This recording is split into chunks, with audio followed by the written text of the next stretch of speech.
Aloha again, and welcome to lecture 2, where we're going to look at what happens to waves when they get to the coast. So we're going to look at shoaling, breaking, and refraction of waves. So why do they change when they get near the shore? Waves start to interact with the sea floor when the water depth becomes less than half of the wavelength. So that's an important determiner to remember. Less than half of the wavelength, waves become shallow water waves.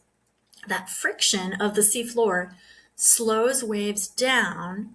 The waves begin to feel the bottom, and that distorts their shape. So instead of having that circular motion of water, the motion becomes more elliptical. It gets a little bit more elliptical instead of perfectly circular.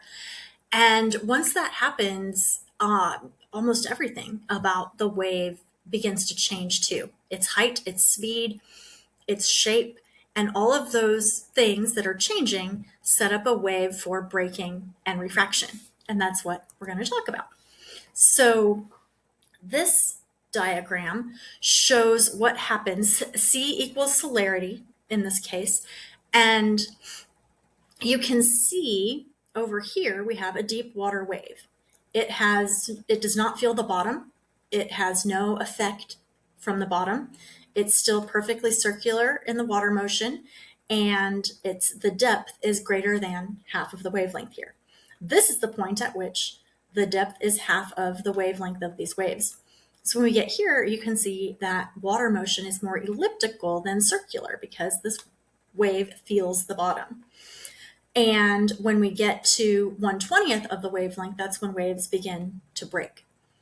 So these are all things that you can come back and look at to kind of study and to learn. L is going to be our wavelength. C is celerity, or the speed of the wave.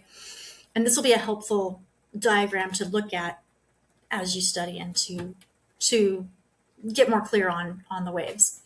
So shoaling. Shoaling is something that happens as waves get closer to the shore. Wave speed decreases because of that friction from the bottom. Wavelength shortens because the front of the wave is slowing first. Wave height increases because that energy is compressed and moves upward a bit. And the wave steepens until it becomes unstable. And then at 1/20th of the wavelength, that's when waves actually break over.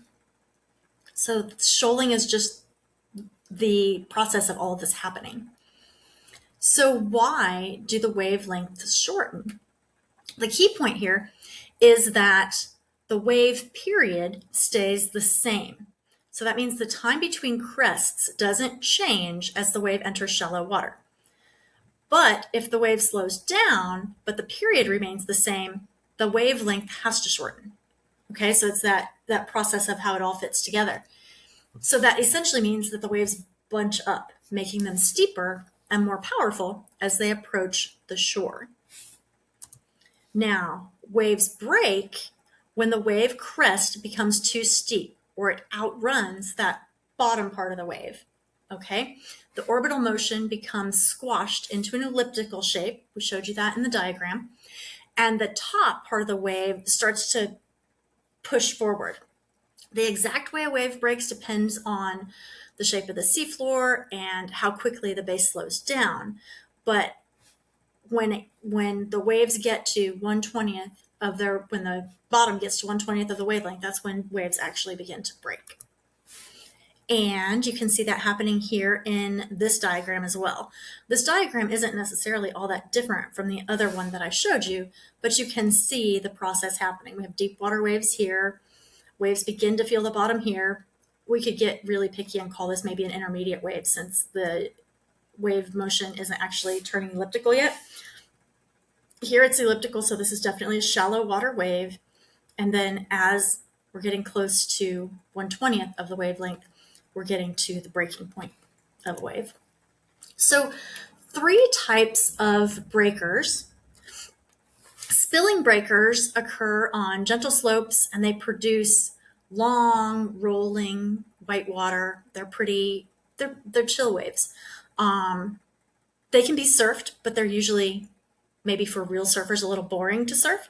For someone like me, this is the only type of wave that I have any business attempting to surf on. Plunging breakers form on steeper slopes, and they create those classic pipelines or tubes that people who love to surf love to get into the pipelines and surf that way. So those are the plunging style of breakers. And then surging breakers happen on super steep beaches where the waves essentially don't really come to a full crest. They just surge up the slope. And those can be pretty dangerous, and they really aren't surfable waves in any real way. So those differences matter a lot for beach safety and beach erosion. And, obviously for surfers, this is huge, right? Anybody who surfs wants to understand this and know when the waves are the best for surfing. And here's pictures of each. I think they show pretty well what we're talking about. I think it's a little bit hard to draw a surging wave, and what it's showing is that there's a lot of motion and a lot of chaos here. Wave refraction.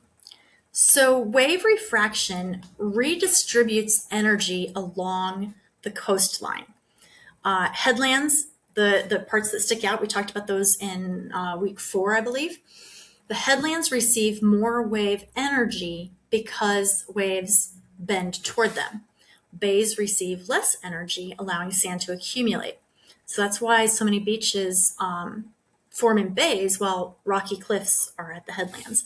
So energy is just redistributed along the coast. Energy is focused on the headlands and redispersed into the bays, which is why sand accumulates in bays. And I think I showed you this image back in week 4, but you can see the headlands here receive the waves first, the strongest energy from the waves, and then they refract and dissipate a bit, so they're a little bit lower energy when they get into bays, and that's what helps deposit sand in a bay. This is essentially what I just told you. Lower wave energy, slower water deposits sediments, and that's what creates beaches and sand spits in bays as opposed to headlands. So tsunamis are really different. We're going to talk all about tsunamis in the next lecture, but they have extremely long wavelengths, which means that they're always shallow water waves because their wavelengths are so long that even in the deep ocean, their wavelength is still 1/2 of the depth. So that means that they have extreme shoaling when they get close to shore, and that's why they run all together and make enormous tsunami waves. Obviously, this matters because it helps control surf conditions, shapes beaches, and erosion. So, this was 2. We're going to talk about tides first and then tsunamis. So we'll talk about tides in lecture 3 and tsunamis in lecture 4.